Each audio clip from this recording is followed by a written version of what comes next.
All right, and welcome back to Washington Commanders Insider. Today, we're talking about the Washington Commanders' loss to the Dallas Cowboys.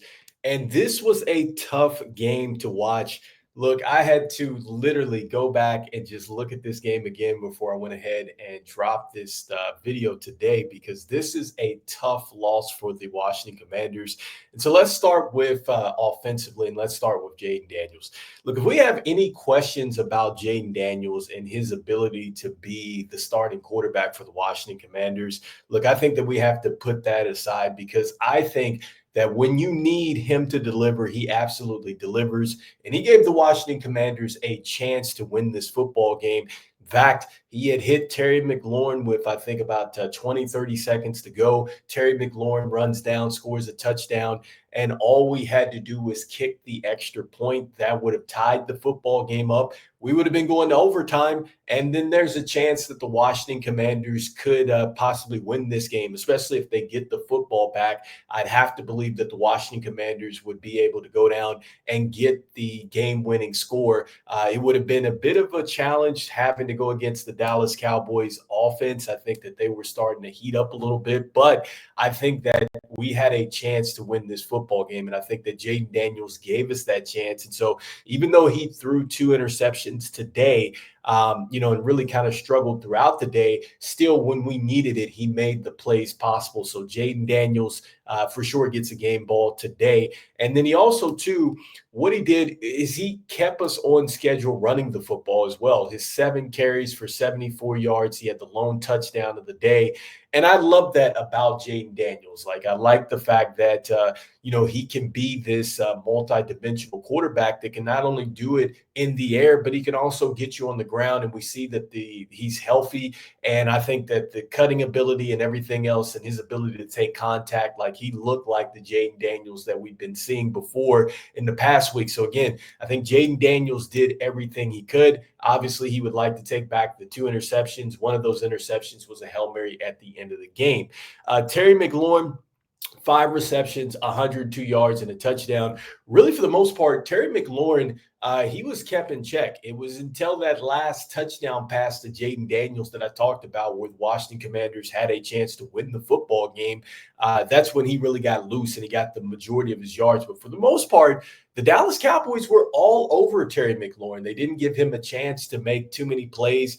And I know that throughout the broadcast, you had Greg Olson talking about how this offense really it needs to take another step forward. And I'd done a video this week talking about does the offense need to change? Are there some things that need to change up with this offense? Is it becoming too predictable? So that might be something that the Washington Commanders are going to have to go back and look at. Noah Brown, look, he had a lot of targets in this one, but just only 6 receptions, 71 yards on the 10 targets. So you see that. And so for whatever reason, that connection between Jaden Daniels, and Noah Brown, it wasn't there today. Zach Ertz, look, he got a touchdown pass as well.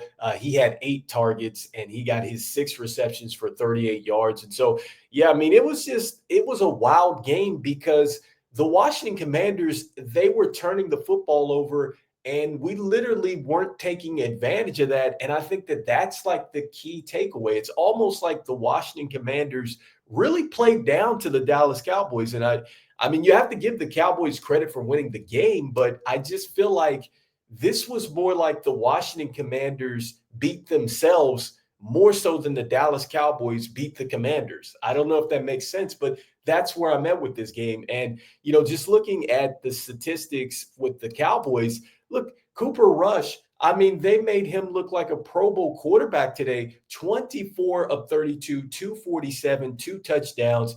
I mean, he lit up our secondary. He kept going to CeeDee Lamb.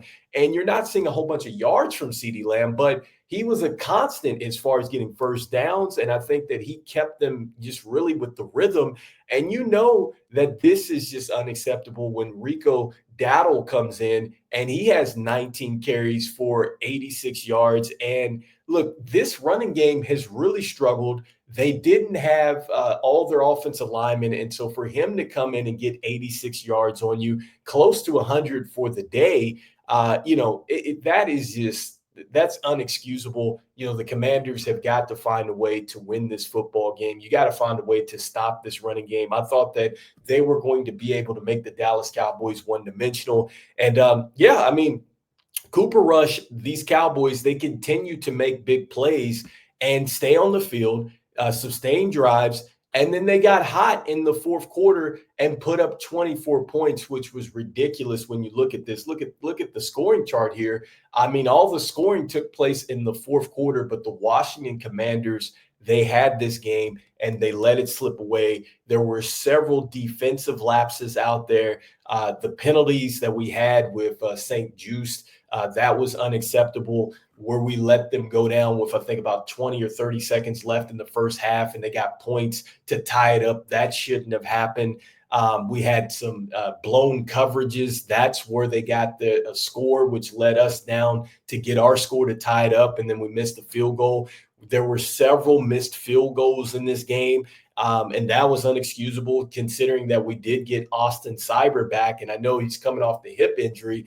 But yeah, he missed that extra point. I mean, that was game, set, match. And I'm not going to say that that was the only play that really lost it for the Commanders, because they had a chance to get the ball back and maybe win the game in regulation and not even have to go there. But we had a punt return given up by the Commanders, and that was unexcusable. When a guy has to go back to the end zone, he slows down, he does a spin move, and takes off. So, yeah, I mean, Cavante Turbin got a huge return in this game. And so, look, all three phases really failed in today's game. And so that is really the biggest takeaway from this Washington Commanders loss. I just feel like the Washington Commanders really gave this football game away. I think that more so than the Dallas Cowboys took it. And so a tough loss, just a really tough loss. Look, they're 7-5, 4-2 at home.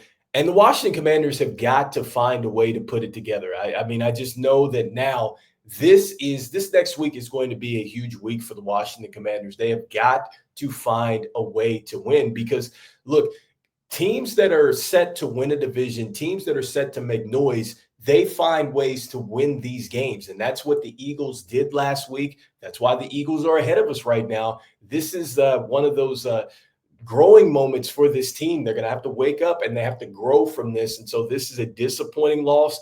We'll be talking about just what three things really led to this loss for the Washington Commanders on this next video. Let me know in your thoughts, or let me know in the comments what your thoughts are about the Washington Commanders getting upset by the Dallas Cowboys at home, 34-26. Oh, that's painful to say. So anyway, this is Rico. This is Washington Commanders Insider. I'll see you on the next one.